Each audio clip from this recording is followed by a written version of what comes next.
What when you're building a facility like this, I mean, you talk about legislation and earthquakes and environmental challenges and all these things. What are some of the roadblocks that come up in a major undertaking like this, especially when it's like, first of its kind category? What sort of pops up to get in the way?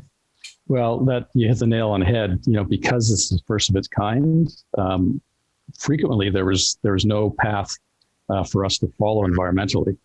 So what is this categorized as? So that was a big challenge. Also, because the tires are so large, you just can't pick these up and throw them in back of your truck to take them away.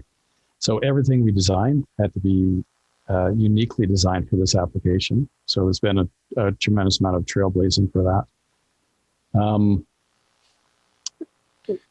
Tried to develop technology like this, and also in a place like this, and maybe away from the end use of the ultimate products after we get them to a very purified state. There's a lot of commercial, aspects to it that we have to make sure our I's are dotted and our T's are crossed on that. With something like the technology, is this, and I was looking up a little bit about it yesterday to try to understand it. I saw a lot of theory papers that engineers had written and things like that. Had this technology been used in this type of application, or did you have to figure out the technology itself and how to make it applicable? As in, what I'm asking is, was it about the investment, or did you have to develop the plant itself to be able to even do it? Yes, we had to develop that technology. So right from how we handle these tires, how we initially size reduce them, how that material gets fed into the reactors, how the reactors process it, what to do with the downstream materials, how to purify them.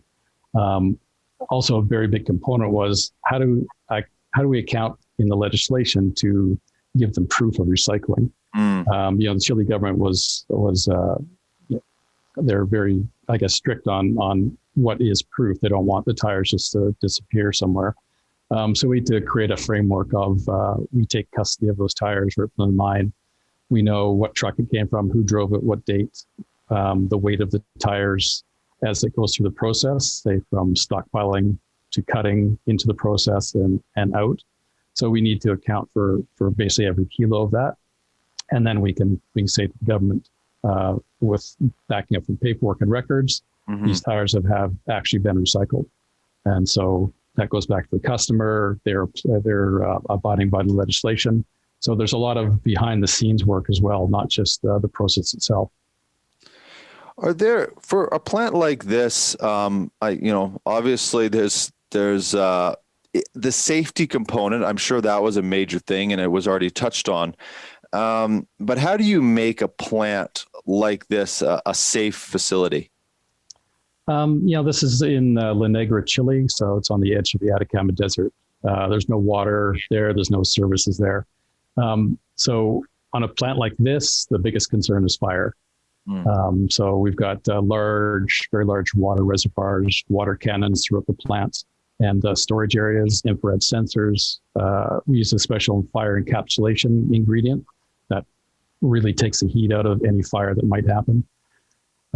Also withstanding a very large earthquake.